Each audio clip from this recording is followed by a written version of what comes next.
Welcome, dear viewers, to another journey through time where the past is not just remembered, but relived.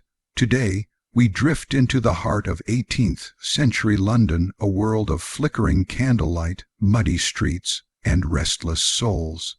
A city bursting with ambition, yet drowning in despair. A time when gin wasn't just a drink, it was an escape, a rebellion, and for many, a slow descent into ruin. This is the story of the Gin-Crazed Georgian Era, a chapter of history soaked in both tragedy and transformation. As we peel back the layers of this forgotten world, we'll uncover the lives of those who lived and lost themselves in the spirit that conquered a nation. So, settle in and let the echoes of the past guide us into a time when London itself was drunk on gin. London, in the early decades of the 18th century, was a city of restless motion. Its narrow streets echoed with the rattle of carriage wheels, the cries of market sellers, and the unending clamor of life in one of the fastest-growing cities in the world.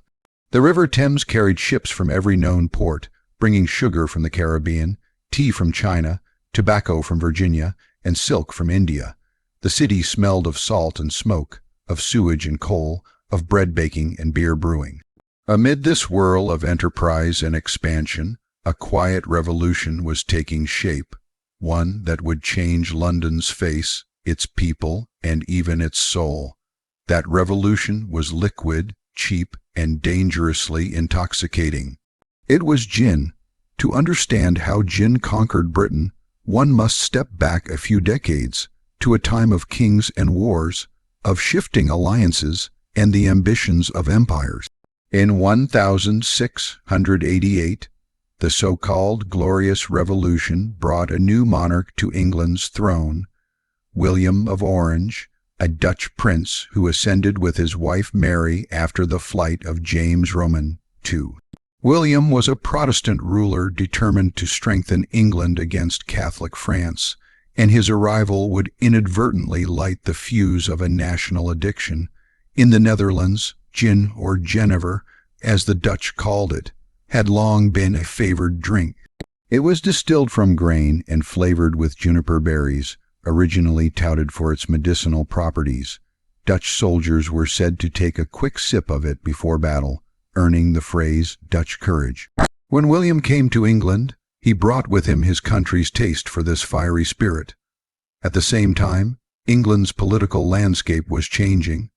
The wars against France made French imports, especially French brandy, scarce and politically suspect. Brandy was associated with the enemy. To drink it was almost unpatriotic.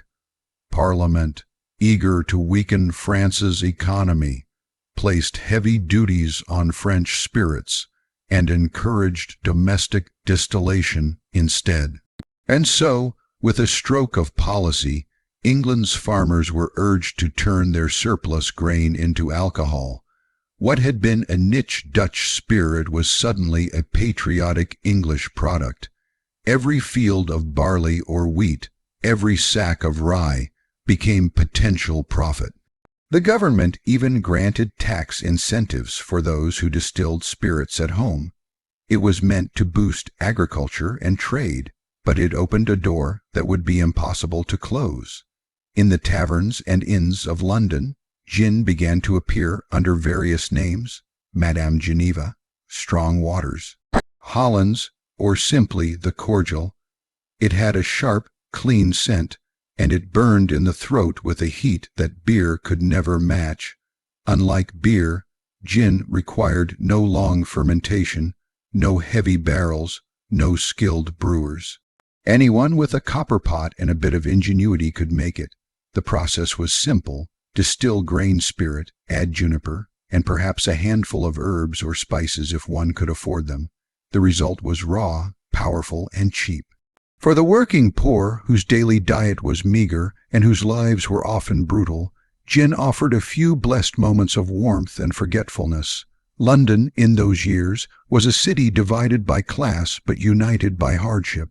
The Georgian streets that appear so elegant in paintings were, in reality, crowded and foul. the population had exploded to nearly 700,000 by 1720, with thousands arriving each year from the countryside in search of work. They found instead overcrowded tenements, poor sanitation, and jobs that barely paid enough to eat. Children labored as apprentices or street hawkers. Women washed clothes or stitched garments for pennies. The nights were long, the winters were cruel, and the promise of escape, of something that could dull the gnawing hunger and despair, was irresistible. Gin was the answer. By 1720, it was estimated that 1 in 3 houses in some districts of London was involved in gin production or sale. The city became a vast distillery. Wooden signs swung over doorways announcing gin for sale, cordial waters, or simply drunk for a penny. In back rooms and cellars, people distilled spirits in kettles and buckets, sometimes flavoring the liquid with turpentine or sulfuric acid to mimic the taste of juniper. The result was often poisonous, but it did not stop anyone.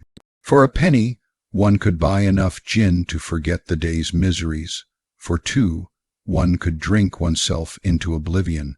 A popular rhyme of the time declared, "Gin, cursed fiend, with fury fraught, makes human race a prey. It enters by a deadly draught and steals our life away." In the polished halls of Westminster, members of Parliament congratulated themselves on stimulating domestic industry. They saw the grain farmers prosper, the distillers busy, and the revenue from export rising.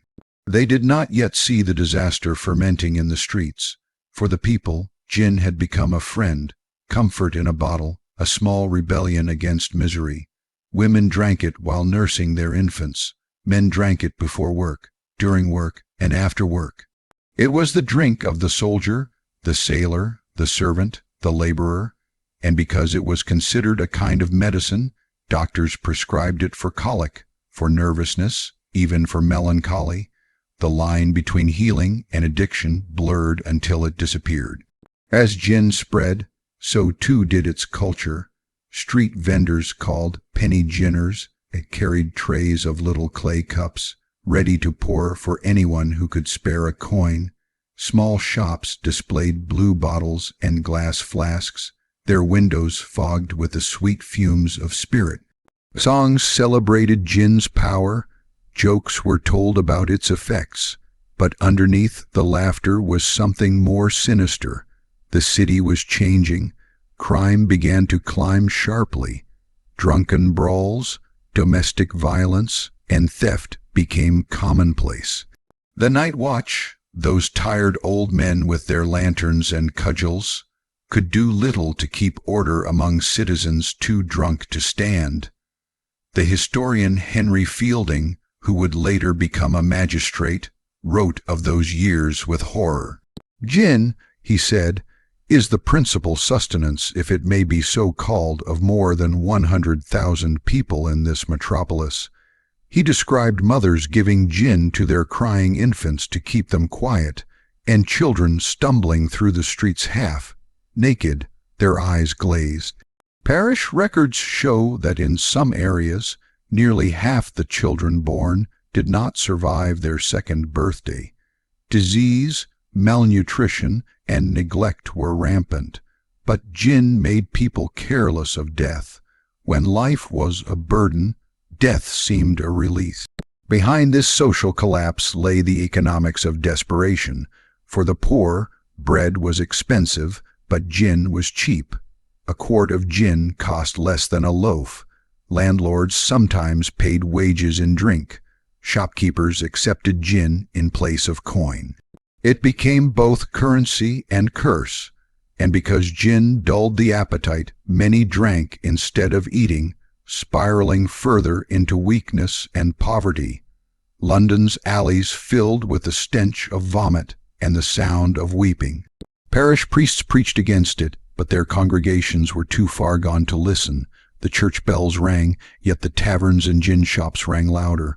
Meanwhile, the wealthy looked on with a mixture of fascination and disgust. For them, gin was a spectacle of the lower orders, a symbol of everything unruly and dangerous about the poor. Gentlemen sipped wine or port, ladies took tea and chocolate, but the masses, they whispered, were drowning in their own vice. Satirical prints and pamphlets depicted ragged women suckling infants while raising bottles to their lips, and skeletal men collapsing in the gutters. The gin craze, as it would later be called, was not just a moral panic. It was a reflection of the widening gulf between classes. The poor found comfort where they could. The rich found in their misery a convenient justification for control. Yet even as London staggered, its economy boomed, distilleries multiplied. In 1726, there were about 500 licensed stills. By 1735, there were more than 500. The government, finally noticing the social decay, began to worry, but not enough to reverse course. The taxes on beer and ale remained high, pushing more people toward cheap spirits. Publicans who tried to serve beer found fewer customers, and brewers complained bitterly that they were being ruined by the nation's addiction. The phrase "drunk for a penny" was no exaggeration. Gin was so plentiful that it seemed to flow through the city like water. One might imagine London as a living organism in those years, a body fevered and trembling, its veins pulsing with alcohol. In the mornings, men stumbled from their beds still reeking of last night's drink. Women queued outside gin shops before dawn, babies in arms, hoping for a cup to steady their shaking hands. The city's markets buzzed with gossip about deaths and arrests. Every week, someone drowned in a ditch or burned in a fire started by a careless drunk. Every month, a new pamphlet appeared warning of the moral decay of the nation. Yet for every warning, another shop opened, another still began to boil. What made gin so dangerous was not only its strength, but its accessibility. Beer had to be brewed in bulk, wine had to be imported.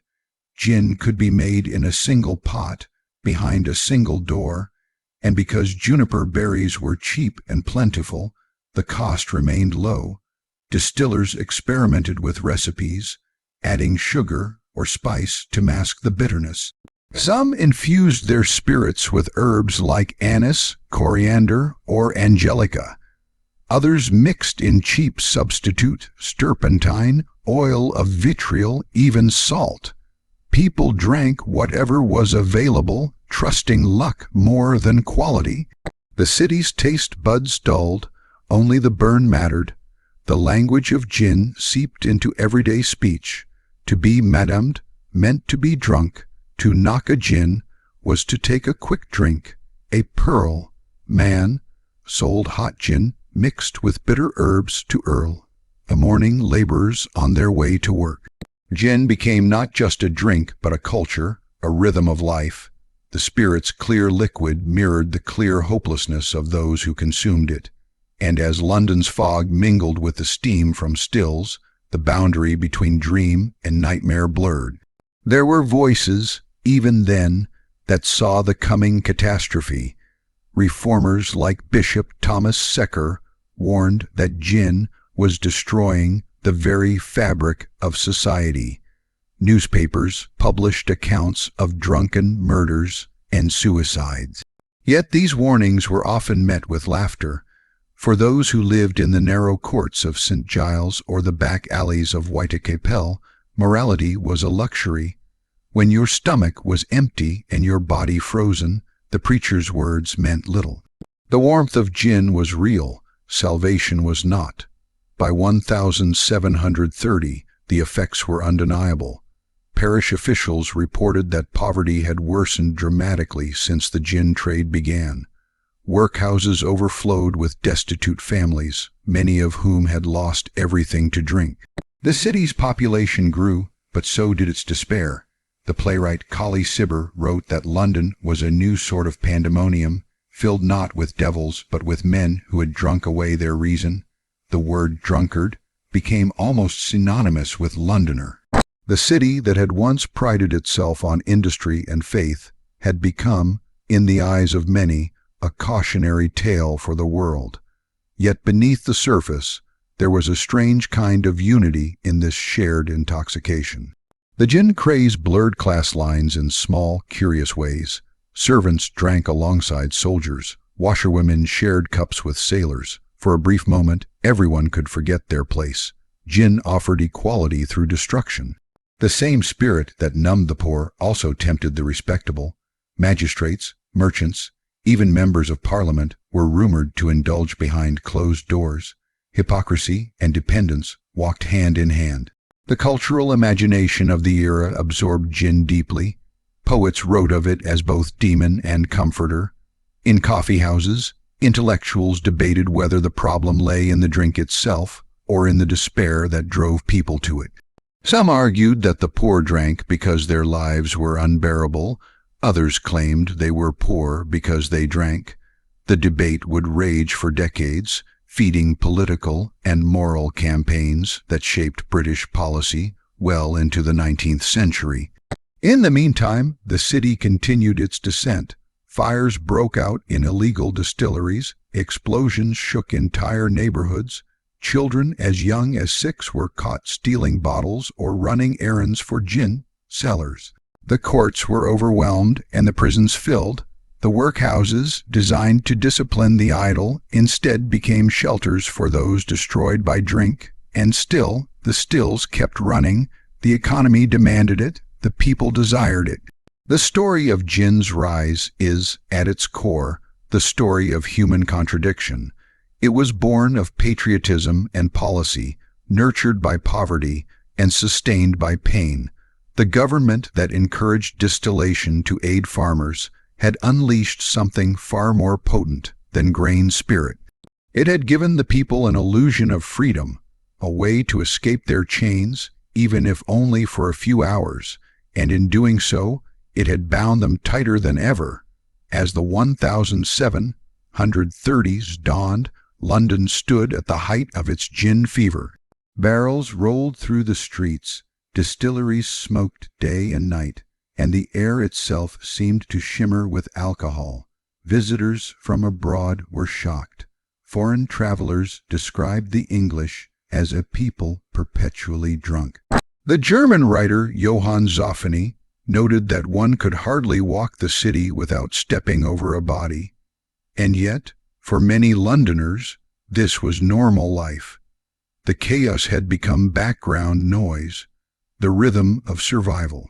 It was in these years that the phrase, the gin craze, first began to circulate, not as a historical label, but as a living description of the madness engulfing the city.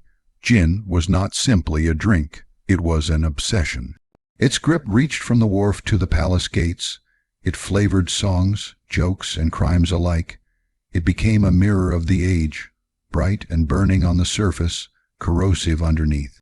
The Georgian era, so often remembered for its elegance, its architecture, and its art, was also the era of ruin in a glass.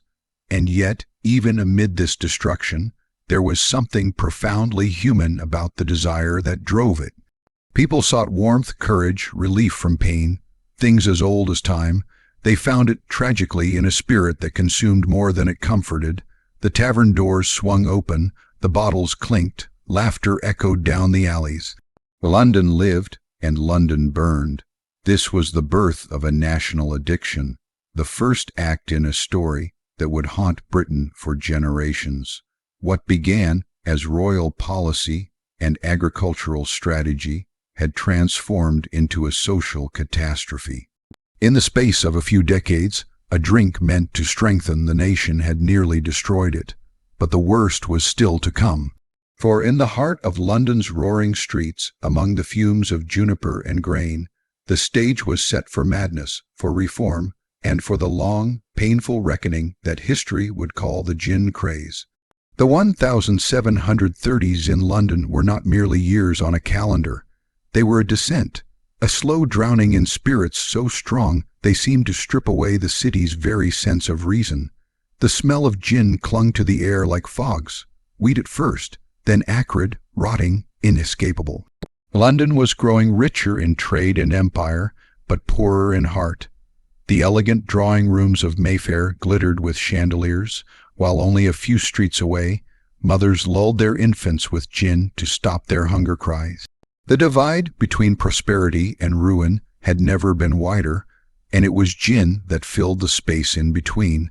By 1730, the spirit that had once been celebrated as a patriotic alternative to French brandy had become the poison of the poor. The government's attempt to fuel English agriculture through distillation had succeeded too well. The result was an oversupply of cheap, potent alcohol. Every alley, every market, every cellar became a drinking place. Historians estimate that in certain districts of London, more than 1/5 of all houses were involved in the production or sale of gin. It was the drink of the desperate, and there were millions of them.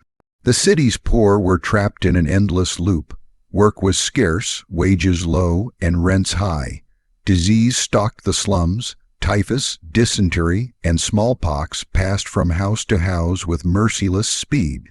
Many Londoners lived 6 or 8 to a room. The water from the Thames was foul. Food was often stale or infested. In such conditions, gin seemed like salvation. It sterilized, it soothed, it made one forget. The first swallow burned, the second warmed, the third erased the edges of misery. A penny cup could silence hunger, soften grief, or make one laugh when laughter had long been lost. But beneath that fleeting comfort lay devastation. The drink was unregulated and frequently toxic.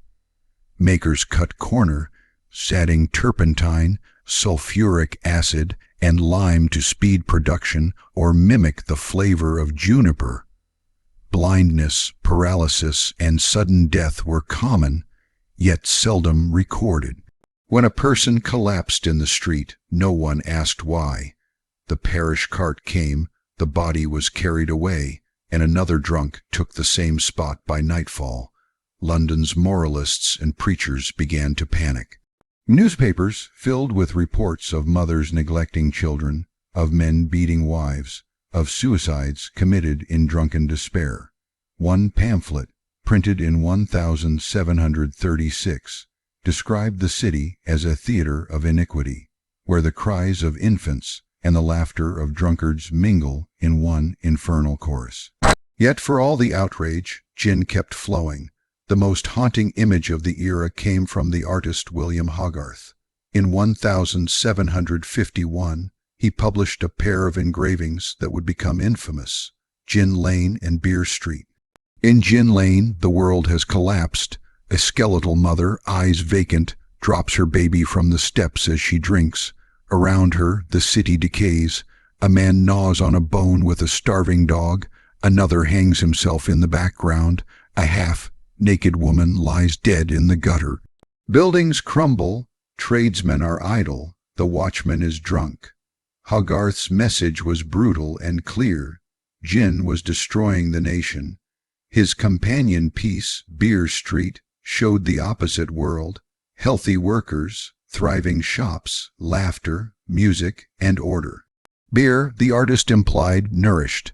Gin killed, but the power of Hogarth's imagery lay in its truth. What he drew was not invention. It was London as it truly appeared to those who walked its poorer streets. The parish of St. Giles, in the Fields, nicknamed the Holy Land of Gin, was notorious. In narrow lanes like Dyott Street and Short's Gardens, gin was sold from every window. The liquid was stored in buckets, poured into tin cups, and sold for pennies. There were no measures. People drank until the world spun. At dawn, when most of the city still slept, gin sellers called out from doorways.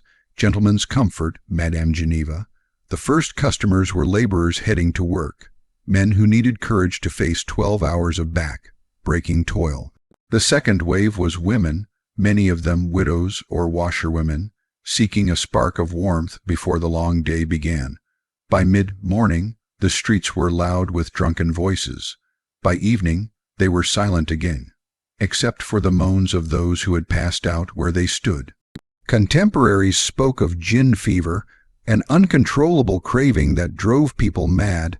Some accounts tell of men selling their clothes for a bottle, of mothers feeding their infants gin, soaked bread to stop them crying, of prostitutes accepting gin instead of payment. Infants were born trembling, their first breaths already tainted with alcohol. The poor called the drink mother's milk, half in jest, half in despair. Parish registers record a terrible pattern, burials outnumbering baptisms in some districts 3-1. The economic cost was enormous. Workers who drank could not work. Thieves and beggars multiplied. London's jails filled to bursting, and the hangman's noose swung almost daily at Tyburn. The authorities tried to punish drunkenness with whipping and imprisonment, but the numbers were too great.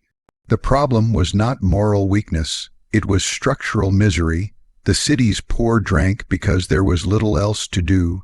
In a world without social support, gin became the cheapest anesthetic against reality. Travelers from abroad were horrified. The Swedish visitor Peyer Kalm wrote that Londoners drink themselves to death before one's eyes, and yet none seem to notice. The French observer César de Saussure noted that the women are worse than the men. They drink with a fury that shames all decency. Foreign newspapers printed caricatures of the English as a nation of drunkards, unable to control their appetites. England's enemies mocked it as the kingdom of gin, yet there was also pity in some descriptions. The philosopher Montesquieu, writing in the 1740s, suggested that the English drank not out of vice but out of melancholy, that their climate and politics bred sadness, and gin was the only cure they could afford. It was a romantic idea, but not entirely false.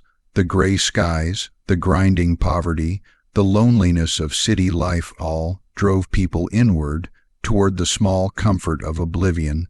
The gin epidemic had a peculiar gendered dimension. Because gin was cheap and sold everywhere, women had unprecedented access to it. Beerhouses were male domains, taverns were rough and dangerous, but gin could be bought discreetly from a neighbor, sipped at home, even hidden in a teapot. Women who drank heavily were condemned as gin mothers, blamed for the moral decay of the nation. Satirical verses described them as monsters, their children starving while they drank themselves senseless. Yet these women were also victims of abandonment, of hunger, of a system that left them few options. A mug of gin dulled the ache of an empty stomach and the fear of another cold night. In the poorest quarters, gin drinking became communal ritual. Families gathered around a single cup, taking turns to sip. Children learned early how to pour and serve. In winter, small fires burned in the streets where vendors sold hot gin with ginger, the steam rising through the fog. Music drifted from the taverns, fiddles, bawdy songs, laughter that turned quickly to shouting. It was a world of fleeting joy and lingering despair. The authorities began to see the social consequences. Soldiers reported for duty drunk. Servants abandoned their posts.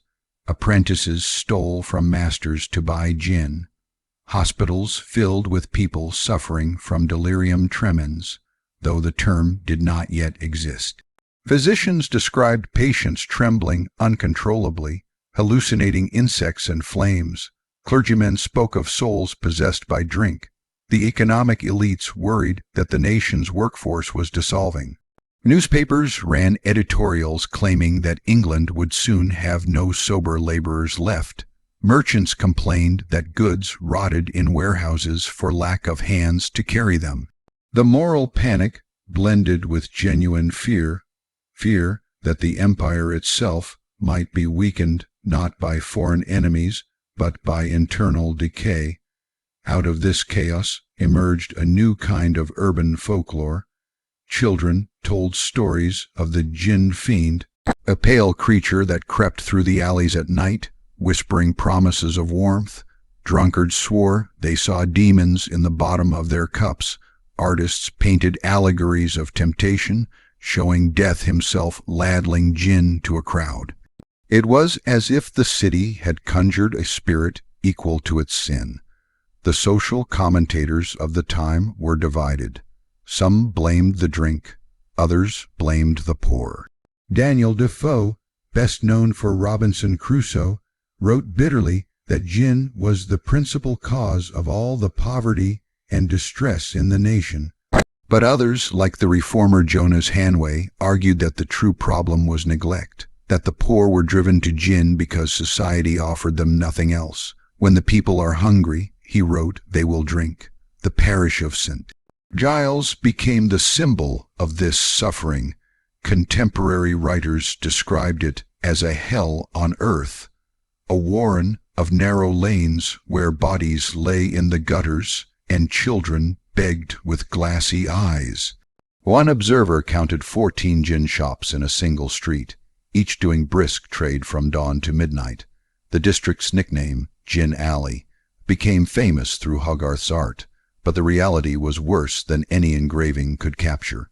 At night, the cries of the drunk echoed through the alleys like animals. Fires broke out regularly. Many were too intoxicated to escape.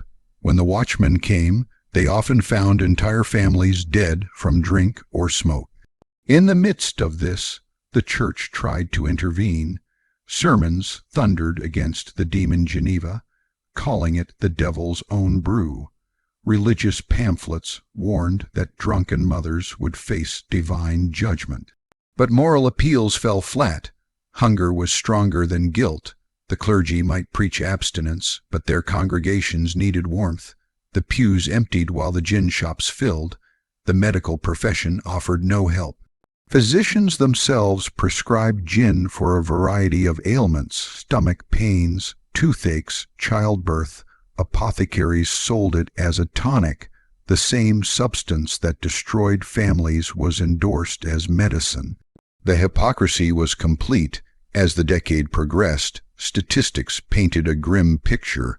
Between 1720 and 1750, gin consumption in London rose more than sixfold. The average Londoner drank nearly 2 pints of spirits a week, though in poorer districts the figure was far higher. The death rate soared. Crime records show that over half of all arrests were related to drunkenness. One magistrate remarked that if gin were suddenly removed from the city, the prisons would be empty and the hospitals deserted. By 1735, even the government could no longer ignore the chaos. Petitions poured into Parliament from judges, clergy, and civic leaders demanding action. Yet many members of Parliament were themselves distillers or investors in the trade. Profit spoke louder than conscience. Attempts at regulation were delayed, watered down, or ignored. When the first Gin Act was finally passed in 1736, it imposed a high license fee on sellers and a heavy tax on production. The result was predictable: riots. Crowds tore down the posters announcing the law, chanting, "No gin, no king." The government had underestimated how deeply the drink had embedded itself in the lives of the poor. Illicit production exploded. Clandestine stills appeared in basements and barns. Smugglers brought cheap spirits from the countryside. Sellers disguised their bottles, labeling them as cordial waters, Dr. Radcliffe's Restorative, or Ladies' Comfort. Informers who reported illegal distillers were beaten or killed. The law became a joke. The streets grew even rougher, the gin even deadlier. By the early 1740s, London was a city staggering between repression and addiction. The authorities cracked down, but the people found ways around them. Gin became a symbol of resistance, a poor man's protest against government interference. At the same time, it was destroying the very people who claimed it as their right. The contradiction was tragic and complete. Foreign visitors described the scenes with disbelief. The Italian writer Pietro Rossini wrote that in London there are more drunk women than sober ones. The German traveler Johann Erich Biester noted that a child scarcely weaned may be seen sucking at a bottle of gin.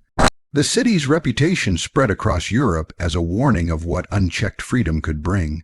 The irony was that while London descended into chaos, the nation's overall wealth was increasing. The same ships that carried gin's ingredients also carried goods from colonies abroad: sugar, rum, spices. Britain's empire was expanding, its merchants growing rich, yet within its capital, thousands starved and drank themselves to death. It was as if the prosperity of the few demanded the ruin of the many. Hogarth's Gin Lane became not only art, but propaganda. Reformers distributed prints of it in churches and schools. The sight of the drunken mother dropping her child shocked the public conscience. Newspapers reprinted the image with moral commentary. Debates erupted in Parliament, in drawing rooms, even in taverns. The question was simple but impossible: how to stop a people who no longer wanted to be saved. Some reformers turned to compassion rather than punishment. They proposed opening soup kitchens, improving wages, and cleaning the water supply, but these efforts were small and scattered. The gin was everywhere. Its grip was economic, psychological, and spiritual all at once. When people are hopeless, the cheapest comfort becomes irresistible. Meanwhile, the language of daily life changed. Going to see Madame Geneva meant getting drunk. To take a short rest meant passing out in the street. The very idea of sobriety began to sound old-fashioned. Playwrights wrote comedies about gin drinkers. Songs celebrated the queen of comfort. The vice became culture, and still the children suffered most. Contemporary reports describe infants found dead beside empty bottles, toddlers wandering through the streets crying for mothers who would never wake. Parish nurses tried to rescue the abandoned, but there were too many. The workhouses filled with orphans. Many grew up repeating the same cycle. Generations were being shaped by addiction. Toward the end of the decade, observers began to speak of a national madness. Pamphlets compared the English to the ancient Romans in their decline, drinking themselves into oblivion as the empire rose. Moralists warned that the fall of London would follow if the gin trade continued. They were not wrong to fear. In some parishes, life expectancy fell below 25. Epidemics spread easily among malnourished, intoxicated populations. The smell of death hung over the city like a second fog. Yet amid the darkness, a few glimmers of resistance appeared. Charitable societies formed to help the poor find work, to care for orphan children, to promote sobriety. Some tavern owners voluntarily stopped selling spirits, turning to beer instead.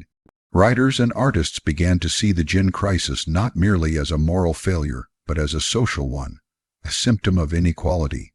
Slowly, a new awareness began to take shape, that poverty itself, not merely vice, was the true disease. But such insights were fragile. The city remained intoxicated. By 1740, gin had woven itself into the fabric of daily existence. Weddings were toasted with it, funerals mourned with it, bargains sealed by it. It had become both poison and sacrament. In the final years of the craze, as London's streets grew ever more desperate, a sense of fatalism took hold. People joked that the Thames itself would soon run with gin. Reformers despaired. Lawmakers hesitated. It seemed the city could not sober up without first destroying itself, and in many ways it nearly did. The dark side of drunken London was not a tale of individual weakness. It was a mirror held up to a society that had abandoned its poorest citizens. In the reflection shimmered the faces of men and women who sought, in a few drops of clear liquid, to forget hunger, grief, and fear. The tragedy was not that they drank, but that the world they lived in gave them so little else to hope for. And so, as the 1740s dawned, London stood on the edge of collapse. Its people stumbled through streets that reeked of gin and despair. Its leaders debated laws that no one would obey, and the very idea of decency seemed to dissolve in the next cup. The capital of the British Empire had become a warning to itself, a city both magnificent and mad, where every laugh was followed by a scream and every prayer by a drink. This was the dark side of drunken London, a world where comfort became destruction, where a nation's pride turned into its shame, and where the spirit of progress was drowned in a spirit of juniper and pain. The gin craze was no longer just a phenomenon. It was a plague of the soul, spreading from house to house, street to street, until the whole city swayed under its spell. And though the fever would one day break, the scars it left behind would mark Britain for centuries to come. By the mid-1740s, London was gasping beneath the weight of its own excess. The great city that had once been hailed as the beating heart of empire now seemed possessed by delirium. Its alleys reeked of rotting grain, spilled spirits, and human despair. The gin craze had reached such proportions that even those who profited from it began to recoil from the monster they had helped create. It was no longer a question of morality or taste. It was survival. Something had to change, or the city would destroy itself. The first wave of government action had already failed spectacularly. The Gin Act of 1736, conceived in Parliament as a cure, had proven to be little more than a provocation. Its high taxes and licensing fees angered the poor, who saw the new law as an attack on their only comfort. Illegal distilleries flourished, and organized crime tightened its grip on London's streets. The drink that was supposed to be suppressed became cheaper and deadlier. The more the government squeezed, the more gin seeped through its fingers. Yet as the decade wore on, the tone of the city began to shift. The streets were still soaked in gin, but voices of reason began to whisper through the chaos. Reformers, doctors, magistrates, and clergymen started to see the epidemic not simply as sin, but as sickness. And in that subtle change of perspective lay the seed of transformation. Among the earliest to take up the cause was Henry Fielding, the novelist, playwright, and magistrate of Bow Street. Fielding had spent years dealing firsthand with the consequences of the gin trade. Each morning, his court was filled with cases of theft, assault, and neglect, all tracing back to the same cause. In his pamphlet, An Inquiry into the Causes of the Late Increase of Robbers, he declared gin to be the principal sustenance of the idle and the refuge of the desperate. He saw clearly that poverty and drunkenness were intertwined, each feeding the other in an endless loop. To Fielding, moral preaching was useless unless accompanied by real reform. His words carried weight. Fielding was not a dry bureaucrat. He was a storyteller who understood the human condition. Through his pen, he exposed the street's miseries to a public that preferred to look away. When mothers poisoned their infants with gin, he wrote, "The fault lies not in their nature, but in their need." His argument was radical for its time. It demanded empathy where others demanded punishment. But while Fielding and a few others called for compassion, many in Parliament still believed that only fear could curb the nation's thirst. They remembered the failure of 1736, but thought the fault lay in weakness, not principle. And so, in 1743, another law was passed, easing restrictions in an attempt to regulate rather than suppress. The result was predictable. Consumption soared again. The city drifted between chaos and control, unable to find its balance.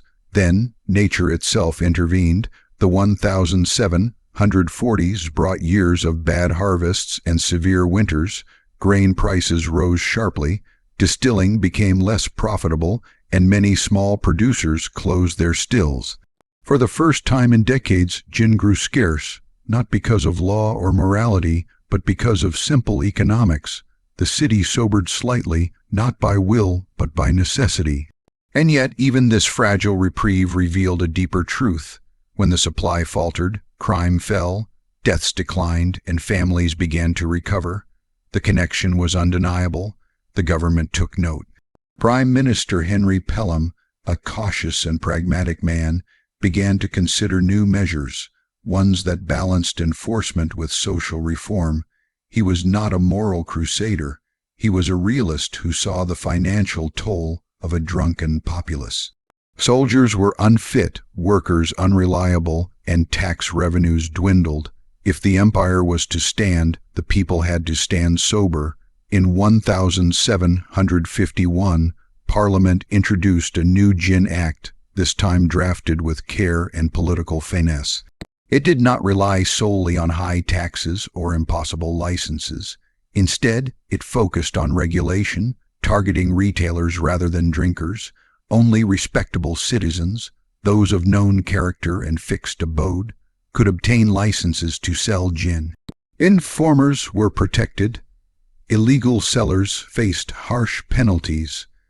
Distillers could only sell to licensed traders, creating a paper trail. The law worked not by brute force, but by subtle pressure, suffocating the black market rather than enraging it. The same year, William Hogarth released Gin Lane and Beer Street. His timing was not coincidence. The engravings were printed alongside Henry Fielding's pamphlet, an inquiry into the causes of the late increase of robbers, forming a coordinated moral campaign. The images were not merely art, they were propaganda, intended to shock the public conscience and rally support for the new law. Gin Lane showed a society in ruin, Beer Street, a vision of health and prosperity. Between them lay a moral choice, destruction or redemption. The impact was immediate. Copies of the engravings spread across Britain. They hung in coffee houses, churches, and shop windows. The public, long desensitized to written sermons, could not ignore the visual horror before them. Mothers wept at the sight of the fallen woman dropping her child. Merchants muttered that such scenes might soon drive customers away from the city altogether. What words could not achieve, pictures began to accomplish. At the same time, new institutions were taking root, quietly, steadily, beneath the noise of the streets. Philanthropic societies emerged, devoted to rescuing the poor from addiction. The Society for the Reformation of Manners, once a fringe group of moralists, gained renewed purpose. Church organizations began offering bread, shelter, and employment to those willing to give up drink. It was not enough to shame the drunkards. They had to be given an alternative life. Even the medical community began to shift its stance. Physicians who had once prescribed gin as a cure now denounced it as poison. Hospitals started recording the effects of chronic alcoholism, though the term did not yet exist, describing tremors, hallucinations, and liver disease. The human body, like the city itself, was breaking down, and for the first time, science began to trace the line between indulgence and illness. But perhaps the most profound change was cultural. The middle class, rising in wealth and influence, began to see sobriety as a badge of respectability. Drinking gin came to symbolize poverty and degradation. Taverns that once thrived on gin trade now advertised beer and wine instead. Coffee houses, centers of news, debate, and commerce multiplied, offering a sober space for the city's ambitions. The nation was quietly rewriting its identity. The results of the 1751 Act were not instant, but they were lasting. Within a few years, the number of gin shops fell dramatically. The streets grew calmer, crime decreased, and public health improved. The people, exhausted by decades of excess, seemed ready to awaken, yet the scars of the gin craze ran deep. The children who had grown up amid its chaos were now adults, shaped by hunger, violence, and grief. The workhouses remained full, the slums still crowded. Gin had been tamed, but poverty had not. The government's triumph was partial, fragile, and temporary. Still, the shift in public perception was remarkable. The very word gin became a warning, a symbol of moral collapse. Plays and ballads mocked the drunken years as a dark chapter best forgotten. Preachers hailed the nation's recovery as divine mercy. Artists painted domestic scenes of sober families and industrious laborers, images meant to replace the horrors of Hogarth's alleyways. Britain had found a new moral story to tell, one of repentance and rebirth. But history seldom moves in straight lines. The victory over gin was not simply the triumph of reason over vice, it was the triumph of order over chaos, of authority over desperation. The same laws that suppressed gin also tightened control over the poor. Licensing systems, policing, and moral surveillance expanded in the name of public virtue. The age of compassion gave way to an age of discipline. What had begun as a campaign for sobriety evolved into a system of social management. The transformation of London mirrored the transformation of Britain itself. The city was growing fast, its population nearing 750,000. Factories, docks, and warehouses multiplied along the Thames. The Industrial Revolution was stirring. Labor was needed, steady, punctual, sober labor. The empire's future demanded citizens who worked, not wandered, who built, not begged. The battle against gin, therefore, was also a rehearsal for a new kind of society, one ruled by productivity, not pleasure. In this sense, the gin craze was more than a moral panic. It was a turning point in the relationship between the people and the state. For the first time, the government intervened not just in crime, but in personal behavior. The regulation of drink foreshadowed later campaigns against gambling, prostitution, and public disorder. The state had discovered its power to shape private life. The 1751 Gin Act was followed by decades of quieter regulation. Taxes on spirits remained high, production was monitored, gin never disappeared, but it lost its dominance. By the 1760s, consumption had fallen by 2/3 compared to the peak of the craze. The poor still drank, but no longer to oblivion. Beer, cider, and tea replaced gin as the daily comforts of the working class. Tea, imported from the East, became the new national drink, a mild, civilized pleasure that symbolized the empire's reach and the domestic ideal. Yet in the shadows of this new respectability, some remembered differently. There were those who whispered that the war on gin had been less about saving lives and more about controlling the poor. After all, the rich had not stopped drinking. They had simply chosen finer spirits, aged and imported, sipped in crystal glasses instead of tin cups. The hypocrisy was hard to ignore. The gin of the slums was condemned. The brandy of the drawing rooms celebrated. Morality, it seemed, depended on class. The memory of the gin craze lingered as both cautionary tale and cultural scar. Writers like Charles Dickens, a century later, would evoke its ghost in his depictions of London's underworld, its taverns, its beggars, its lost children. The idea of the city as a living organism capable of madness and redemption was born from that earlier age of intoxication. Even in the 18th century, echoes of the crisis persisted abroad. The British carried their taste for spirits to the colonies, where rum and gin became instruments of trade and exploitation. In Africa, cheap spirits were exchanged for slaves. In India, soldiers drank to endure the heat and loneliness. The empire's moral contradictions began at home and spread outward, exported like any other commodity.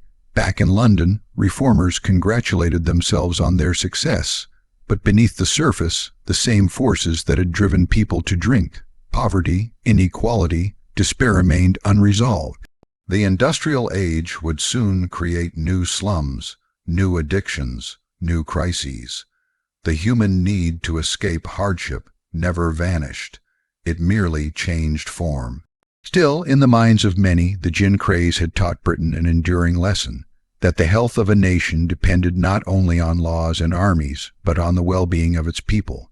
The poor could no longer be ignored, for their suffering would always find a way to infect the whole society. Out of the chaos of the 18th century grew the seeds of 19th century reform, public health movements, poor laws, and social conscience.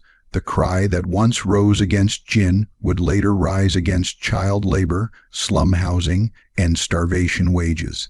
But in the moment itself, amid the narrow streets and smoky taverns, the change felt fragile.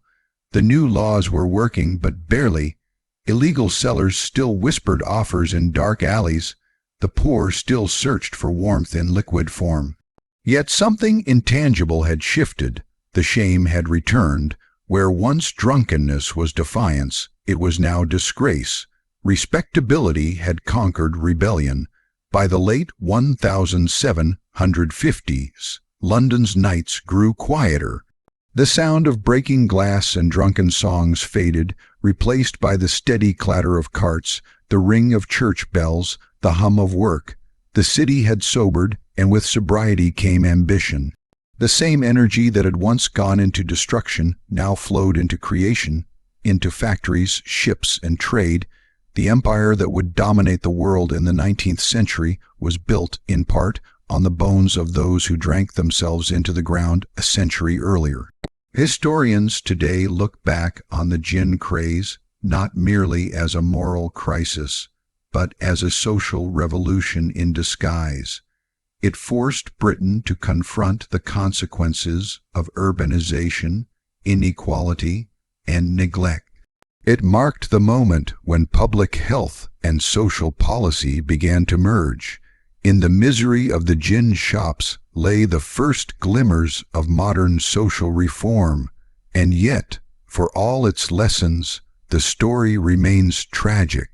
Thousands died nameless, their lives recorded only in statistics and sermons. Entire neighborhoods vanished, their histories drowned in drink. The survivors rebuilt, but the ghosts lingered.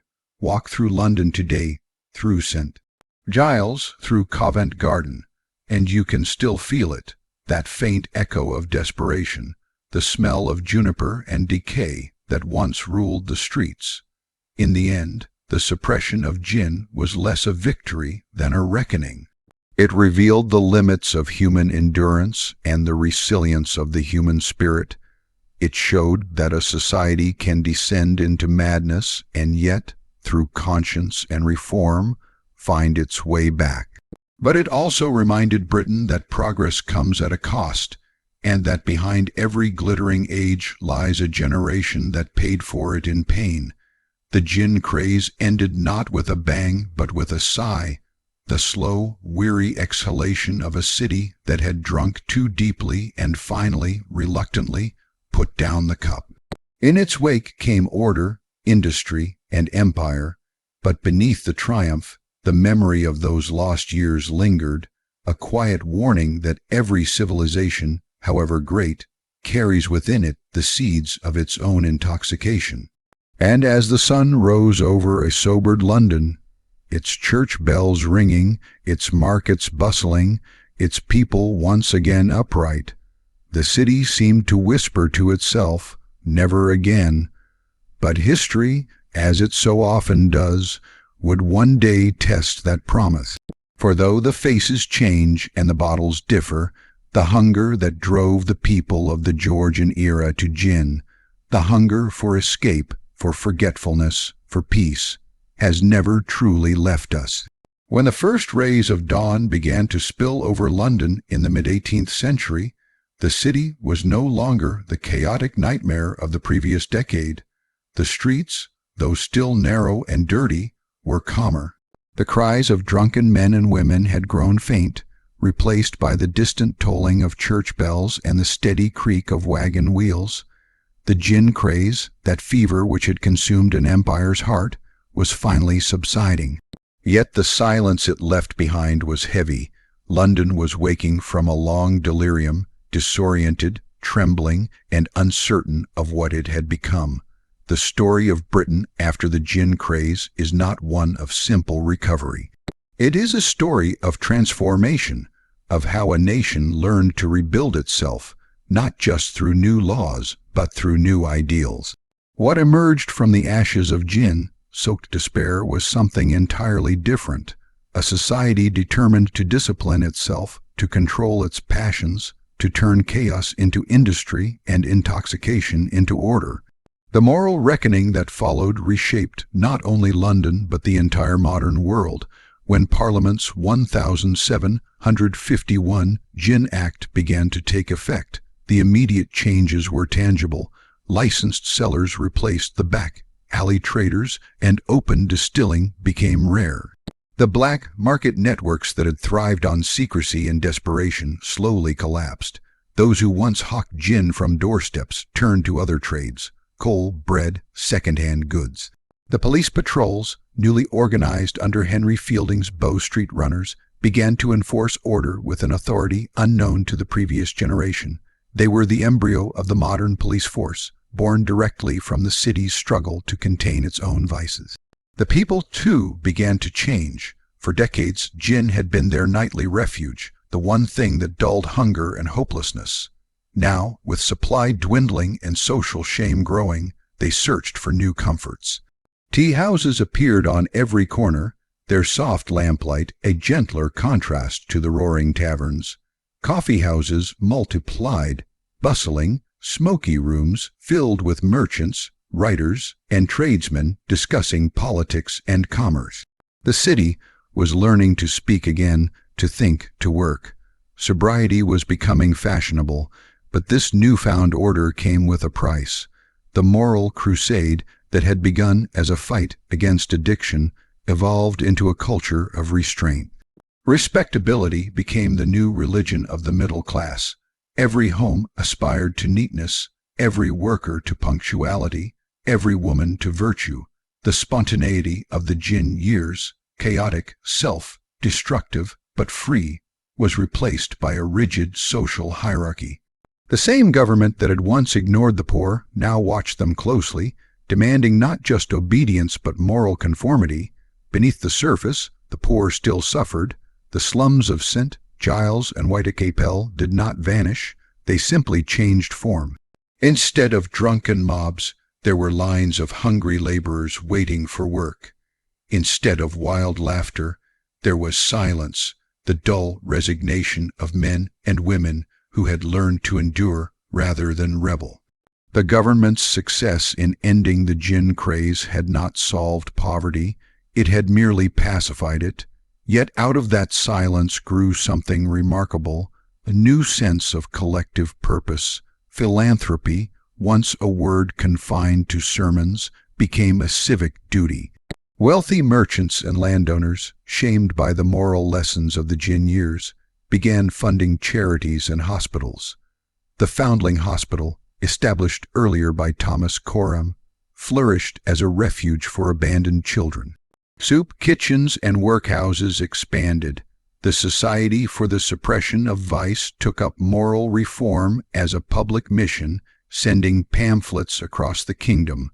Britain was learning to heal not just through law, but through compassion, however paternalistic that compassion might be. Artists and writers, too, turned their attention to the human condition. The novels of Henry Fielding and Samuel Richardson explored the tensions between virtue and temptation, wealth and want. Painters sought to capture domestic peace rather than urban ruin. The horrors of Gin Lane faded into memory, replaced by scenes of family dinners, blooming gardens, and clean streets. This was not reality, but aspiration, a dream of moral and material stability that would define the Georgian era. The government, for its part, recognized the power of public image. The monarchy, under George Roman II and later George Roman III, presented itself as the guardian of national virtue. Public ceremonies, royal births, and religious observances were promoted with new enthusiasm. The message was clear: Britain had been redeemed.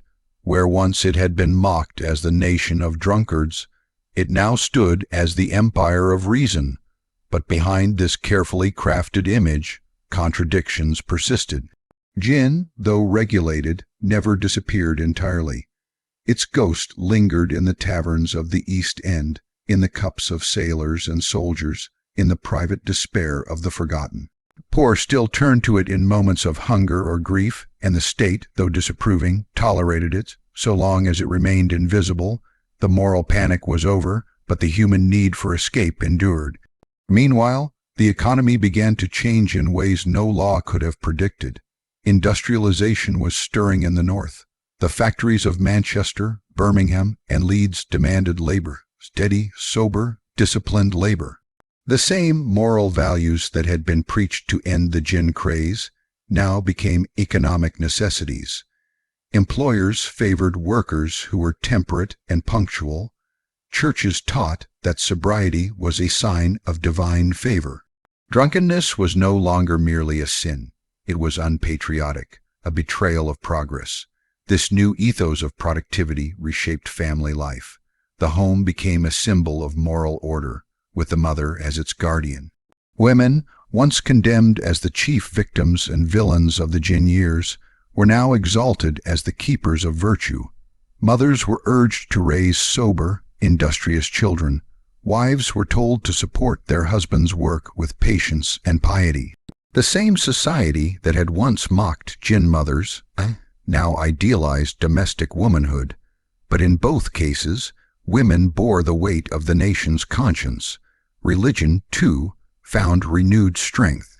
The Methodist revival, led by John Wesley and George Whitefield, swept across Britain in the very decades following the gin craze. Wesley's sermons echoed through fields and factories, preaching self-control, charity, and redemption. He spoke directly to the poor, offering them not gin but grace. The revival gave the working classes a new identity, one based on faith rather than intoxication. In many ways, Methodism was the spiritual heir to the gin craze.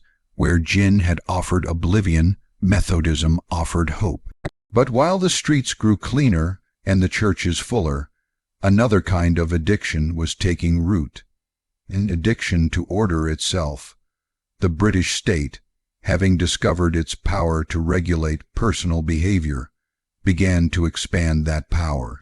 Licensing laws spread to other trades. The poor were monitored through parish records and workhouse systems. Morality became governance.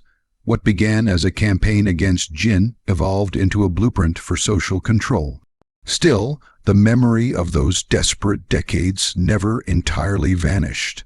The gin craze remained a warning, whispered in parliament and pulpit alike.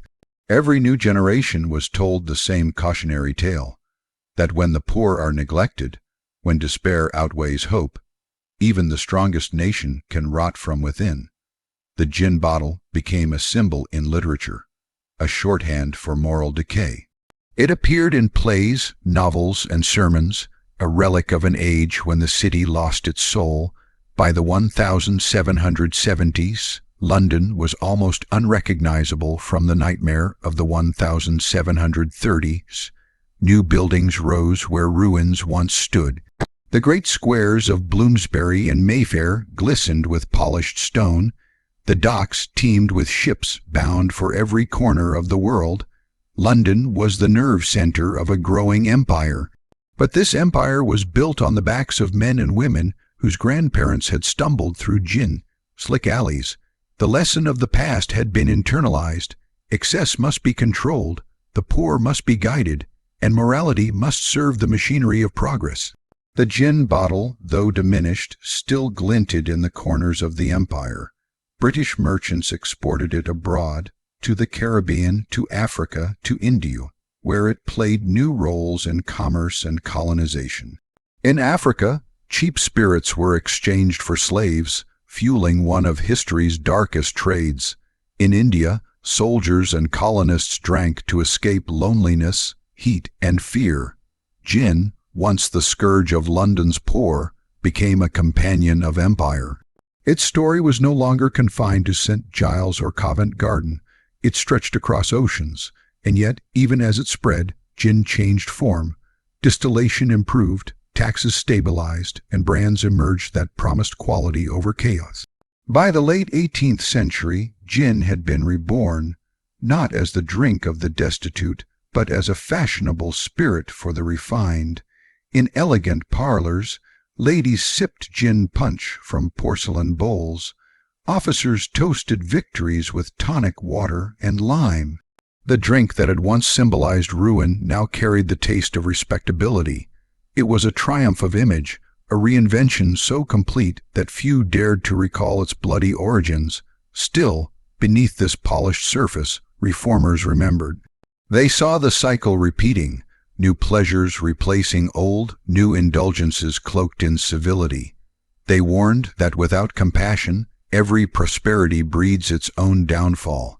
The same sermons that once condemned gin now warned against greed, vanity, and moral complacency. The struggle for balance between freedom and control, between indulgence and discipline, became the heartbeat of the modern age. In art and literature, the ghosts of the gin craze found new voices. Poets spoke of the city of ghosts, where laughter had turned to echoes. Painters revisited Hogarth's grim alleys, not to condemn but to remember. The romantic movement that followed would transform this memory into metaphor, seeing in the gin years the eternal conflict between the human spirit's hunger for freedom and the world's demand for order. Meanwhile, science and medicine continued to dissect the human cost of those years. Doctors studied the effects of alcohol on the brain and body, laying the groundwork for modern addiction theory. They spoke not of sin, but of sickness, not of vice, but of vulnerability. What had once been punished was now being understood. The idea that compassion might heal what cruelty could not began to take root. As the century closed and revolution swept across Europe, Britain congratulated itself on having avoided collapse. While France tore down its monarchy, Britain looked back on its own Nehru, in the gin craze, as proof of what happened when social order failed. Politicians invoked it as justification for stability, obedience, and moral vigilance. The ghosts of the drunkards of St. Giles thus became political symbols, proof that freedom without virtue leads to anarchy, and yet there were others who saw in that history a different lesson. The radicals of the late 18th century, men like Thomas Paine and William Godd, when argued that the people had not been wicked, but abandoned. They saw in the gin drinkers not sinners, but victims of inequality. Their writings planted the seeds of later social reform, of the idea that a just society must nurture its weakest members. In this way, the legacy of the gin craze lived on, not in the bottle, but in the conscience of a nation. By the dawn of the 19th century, gin had become respectable again. Distillers advertised purity, not potency. The great names, Gordon's, Plymouth, Tanqueray, appeared, promising refinement and moderation. The drink was now served in measured portions, often mixed with tonic water, which the British had discovered could ward off malaria. In the colonies, gin and tonic became the symbol of British resilience. What had once been the curse of the poor became the badge of empire, yet the irony was impossible to ignore. The same empire that prided itself on sobriety exported misery abroad. The moral lessons of the gin craze, learned through so much pain, were applied selectively. At home, restraint and reform; abroad, exploitation and excess. The ghosts of the gin, soaked streets whispered still, though few listened. But within Britain itself, the transformation was profound. The nation that had nearly destroyed itself with drink had emerged as the model of self-control. Its cities were cleaner, its industries thriving, its people industrious and proud. The memory of gin had been woven into a larger narrative, the story of a people who had faced their own darkness and risen from it. It became a parable of redemption, told in classrooms and pulpits for generations. Still, if one looked closely, the echoes remained. In the dim corners of taverns, among the poor of the East End, the old rituals persisted. Gin, cheap and strong, was still sold in back rooms and alleyways. The respectable world above preferred not to see it. The moral victory was celebrated, but the wounds had not fully healed. For historians, the gin craze stands today as one of the first great social experiments of the modern age. It was the moment when a government confronted not an enemy nation, but the despair of its own people. It marked the birth of social policy, the recognition that the health of a nation depends on the well-being of all its citizens. And though the methods were imperfect, harsh laws, moral propaganda, class hypocrisy, they paved the way for later reforms, public sanitation, education, welfare. The ghosts of the gin craze, in their suffering, had forced a nation to grow up. The story does not end with the last bottle emptied or the final law passed. It lives on in the fabric of London itself, in its alleyways, its institutions, its culture. Every movement for reform that came after, from the abolition of slavery to the fight for workers' rights, carried a faint echo of those years when compassion first learned to challenge indifference. The gin craze was never just about drink. It was about what happens when a society loses sight of its people, when progress serves only the few and despair drives the many to madness. It was a warning written not in ink, but in lives. And though centuries have passed, that warning still speaks to us, for every age has its own intoxicants, its comforts, its escapes, its dangerous hopes. As the 18th century drew to a close, London stood at the threshold of a new era. The factories hummed, the ships sailed, the empire expanded. The city had learned to govern its desires, to polish its vices until they gleamed like virtues. But in the quiet hours before dawn, when the streets were still and the fog drifted over the Thames, one could almost hear them, the faint whispers of those forgotten souls, the drinkers of the Georgian era, whose pain had bought the nation's redemption.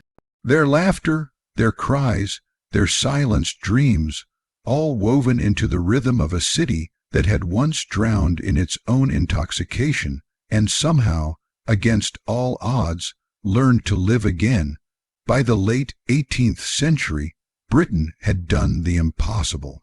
The gin craze, once a dark stain on the nation's soul, had faded into memory.